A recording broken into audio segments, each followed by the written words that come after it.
नमस्कार, capital TV देख रहे हैं आप। मैं हूं आपके साथ पूजा। ब्रेकिंग नाउ में बड़ी खबर दिल्ली सरकार गठन को लेकर सामने आ रही है।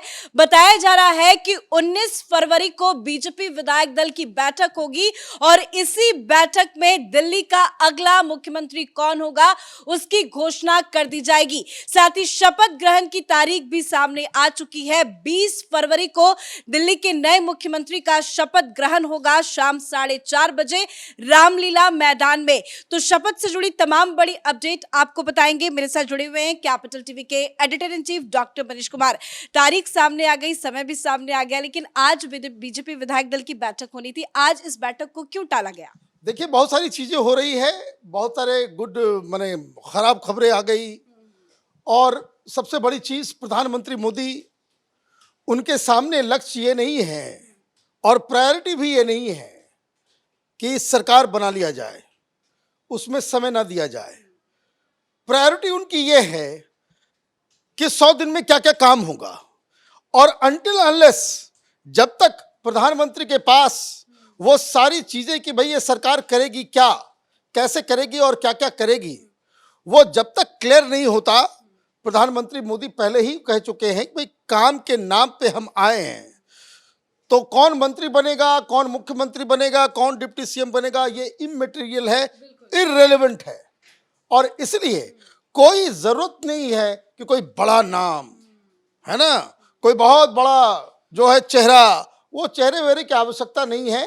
क्लैरिटी जो मैसेज प्रधानमंत्री की तरफ से दिया गया है कि काम करने वाले लोग चाहिए, कौन लोग काम कर सकते हैं, डिलीवर कर सकते हैं, वैसे लोगों को बकायदा आगे लाया जाएगा। और ये भी आप समझ लीजिए, हो सकता है कि इसमें कोई प्रोफेशनल आ जाए। जब रिजल्ट आया उसके अगले दिन से मैं कह रहा हूं कि भाई किसी पूर्वांचली का नंबर लग सकता है।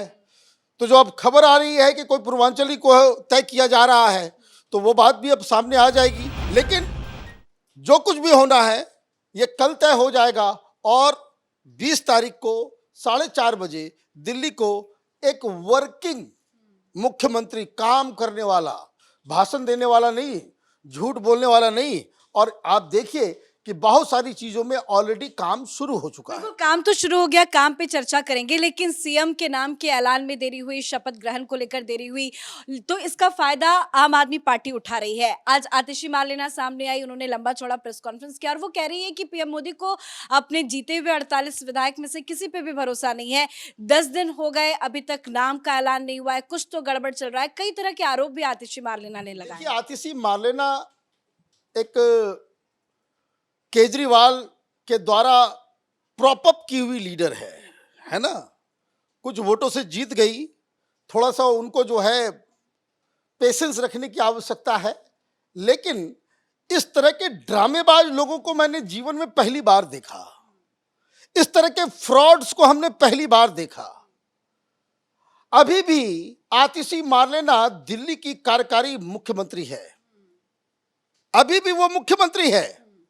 और इन लोगों को शर्म नहीं आ रही है कि पिछले सरकार बनी नहीं है और यमुना की सफाई शुरू हो गई।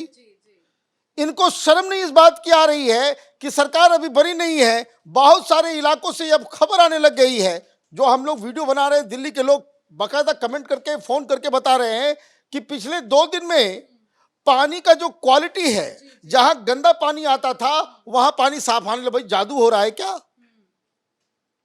आपने कह दिया कि भाई बिजली नहीं चले आ रही है, आप आरोप लगा, आप पावर कट हो रहा है, तो ये हो रहा है, तो वो हो रहा है। भाई आप अभी भी मुख्यमंत्री हो। तो आप ये देखिए, ये लोग निर्लज्ज लोग हैं, बोलते हुए खराब लगता है, लेकिन इतनी ज्यादा राजनीति, इतनी गंदी राजनीति। अभी बताइए, यमुना में सफाई चल रही है, आप नहीं कर सकते। काम तो आम आदमी पार्टी भी कर सकती थी, इतने साल उनको मिले वक्त में। करना नहीं है। एलजी साहब ने क्या कहा? एलजी साहब ने साफ साफ कहा कि हर बार अड़ंगा लगा देता था और जो दिल की बात थी वो जुबान पे आ गई। चुनाव के पहले के इंटरव्यू में क्या कहा उसने? यमुना की सफाई से वोट नहीं मिलता। यमुना की सफाई से वोट नहीं मिलता, तो जिस चीज से वोट मिलेगा वही काम करेगा केजरीवाल। ये इसका वर्किंग स्टाइल था। और देखिए, एलजी साहब ने इसी कठपुतली मुख्यमंत्री को क्या कहा जब वो रिजाइन करने के लिए गई, कि गंगा मैया का तुमको श्राप लग गया, तुम लोगों को मां यमुना का श्राप लगा है। और देखिए किस तरह से काम शुरू हो रहा है। और गंगा मैया के नाम पे आई बात याद, तो आज जो है सोनीपत के कोर्ट में हाजिर भी होना है। बिल्कुल, हाँ, यमुना में जहर का बयान दिया था उन्होंने। यमुना में जहर मिला रही बीजेपी। अब बताइए किससे किस तरह के फ्रॉड लोग हैं। उनसे सवाल जवाब किया गया, अब सवाल जवाब का कोई ये नहीं दे, तो आज कोर्ट में बुलाया गया है। ये तो भगौड़ा आदमी है, जाएगा नहीं, कुछ न कुछ बहाने बजाएगा। लेकिन जिस तरीके से बहानेबाजी पहले चल जाती थी कोर्ट के अंदर कि मैं चुना हुआ मुख्यमंत्री हूं, तो मैं बहुत बड़ा लीडर हूं, मुझे कैबिनेट की मीटिंग करनी है, मुझे प्रचार में जाना है, ये इस तरह का तमाशा किया, इसी वजह से तो जेल गया।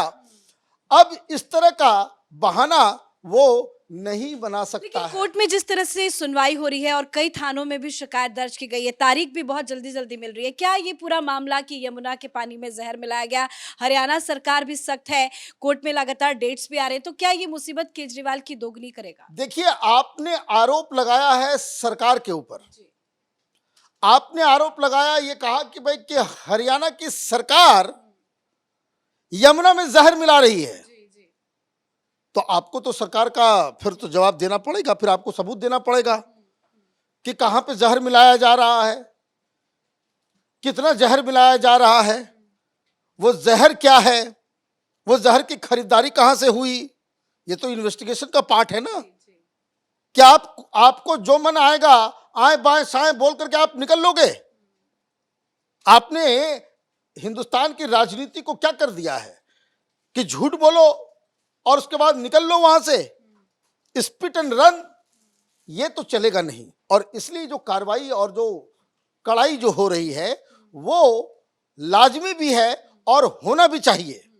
इस तरह के आरोप बाकायदा पाकिस्तान वाले भी नहीं लगाते कि भाई हमारे इंडस रिवर में जो है हिंदुस्तान वालों ने जहर मिला दिया। ये काम तो वो लोग नहीं करते। तुम तो पाकिस्तानियों से भी गए गुजरे निकले चुनाव जीतने के लिए, और 2 दिन के बाद वो ठीक भी हो गया। भाई क्या हुआ नहीं हुआ, ये इंफॉर्मेशन आपको कहां से मिला? आपने फिर कह दिया कि हमारे अधिकारियों ने पकड़ लिया, नहीं तो यहां पे नरसंहार हो गया होता। ये आप इस तरह की बातें भाई कौन अधिकारी ने आपको बताया? किस अधिकारी ने जाकर के वहां पे जहर को पकड़ा और किस हिसाब से आपने यमुना में जहर मिला हुआ है और उस जहर को आपने रोक लिया? अचानक से एक दिन के अंदर में डैम बना लिया क्या? भाई रुकी कैसे वो जहर का वो जो बहाव है वो रुका कैसे? ये सारी चीजें देखिए, मुझे लग रहा है कि अरविंद केजरीवाल अपने ही कुकर्मों का फल जो है उनको मिलने वाला है।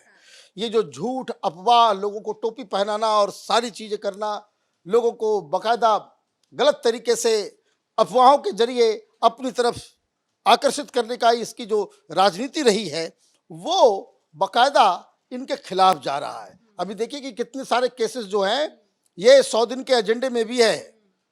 सरकार देर से बनेगी, 20 तारीख को तो अब शपथ हो ही जाएगा। इस 10 दिनों में जिस तरह की तैयारी हुई है, 12-13 मामलों में ऑलरेडी इन्वेस्टिगेशन जो है वो जारी हो इसकी गया। किसी को कानो कान खबर भी नहीं थी। लोगों को लगा था कि पहले शपथ होगा, सरकार गठन होगा, मंत्री सारे शपथ लेंगे, उसके बाद काम शुरू होगा। अंदर खाने क्या कुछ चल रहा है। अचानक से कल वीडियो भी आ गया कि मां गंगा मैया की आरती की जा रही है, सफाई चल रहा है। बीजेपी अंदर क्या प्लान कर रही है? देखिए, बीजेपी को क्लियर कट बताया गया है प्रधानमंत्री कार्यालय से। मैं आपको एक मोडस ऑपरेंडी बता दूं।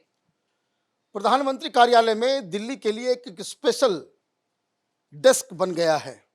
कई सारे अधिकारी जो दिल्ली के डे टू डे काम काज की मॉनिटरिंग करेंगे। एजेंडा तैयार है, क्या क्या काम करना है।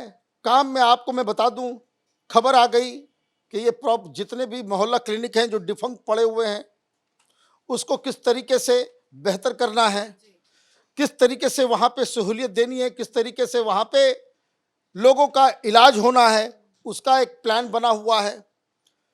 किन किन इलाकों में वाटर सप्लाई का पाइपलाइन नहीं पहुंचा है या जो पाइपलाइन है वो खराब है जिससे गंदे पानी जो सप्लाई हो रही है, उन सब का बकायदा उसको चिन्हित करना और टाइम बाउंड तरीके से पूरे के पूरे दिल्ली के अंदर पाइपलाइन बिछाने का काम है। ये काम प्रधानमंत्री मोदी पूरे देश में कर रहे हैं। ये कोई नई बात नहीं हो रही है। इस केजरीवाल ने दिल्ली में ये काम करने नहीं दिया, लेकिन हर घर नल से जल ये पहुंचाने का काम प्रधानमंत्री मोदी तो कर ही रहे हैं। सुदूर गांव में, जंगलों में जो एक एक छोटा छोटा गांव है, वहां पर भी वाटर सप्लाई की व्यवस्था की गई है। तो दिल्ली में क्यों नहीं है? तो वो भी एक काम होगा। स्कूलों के ऊपर ये सारी चीजें, मुझे लग रहा है कि प्रधानमंत्री बकायदा इन सब चीजों को लेकर के बड़े सीरियस हैं, और सीरियस होना भी इसलिए चाहिए क्योंकि उन्होंने सीधा सीधा ये कहा कि मैं गारंटी देता हूं, तो he has put his neck on the line. तो फिर वो अपने हिसाब से वहां पे काम करवाएंगे, और इसलिए रामलीला मैदान में 20 तारीख को 4:30 बजे जो कोई भी शपथ लेगा और जो तमाम मंत्री जो बनेंगे, वो क्राइटेरिया नहीं होगा कि भाई आप जो है बड़े नेता हैं तो आप इस परिवार से आते हैं, आप उधर से आते हैं, इधर से आते हैं। इन सारी चीजों के ऊपर ध्यान ना दे करके काम करने वाले लोगों को मंत्रिमंडल में जगह मिलेगी। धन्यवाद सर अपडेट के लिए। और वाकई में दिल्ली की जनता ने काम के नाम पे ही वोट दिया है, और मोदी ने खुद कहा था कि ये मोदी की गारंटी है, जितने भी रुके हुए काम है उसे पूरा किया जाएगा, और काम की शुरुआत भी हो गई है। क्योंकि अभी तो दिल्ली में सरकार का गठन नहीं हुआ है, ना ही नए सीएम की शपथ ग्रहण की जो पूरा कार्यक्रम है वो पूरा हुआ है, लेकिन उससे पहले ही बीजेपी जबरदस्त एक्शन में नजर आ रही है। यमुना की सफाई की शुरुआत हो चुकी है, जो अरविंद केजरीवाल के लिए बहुत बड़ा झटका है। झटका केजरीवाल के लिए सोनीपत कोर्ट से भी सामने आया है, क्योंकि आज केजरीवाल को सोनीपत कोर्ट में पेशी के लिए बुलाया था, जिसमें उन्होंने कहा था कि यमुना के पानी में जहर मिलाया गया है। तो यह बयान भी केजरीवाल की मुसीबत बढ़ा रहा है, और ताबड़तोड़ बीजेपी जो एक्शन की तैयारी कर रही है वो भी अरविंद केजरीवाल और पूरी आम आदमी पार्टी के लिए बहुत बड़ा झटका है। इसी बीच बड़ी खबर यही है कि 20 तारीख को रामलीला मैदान में शाम के 4:30 बजे दिल्ली के नए मुख्यमंत्री का भव्य शपथ ग्रहण समारोह होगा, जिसमें पीएम मोदी समेत 20 राज्यों के मुख्यमंत्री भी शामिल होंगे। इस बड़ी खबर में मेरे साथ फिलहाल इतना ही। कैमरा पर्सन रवि के साथ मैं पूजा, कैपिटल टीवी।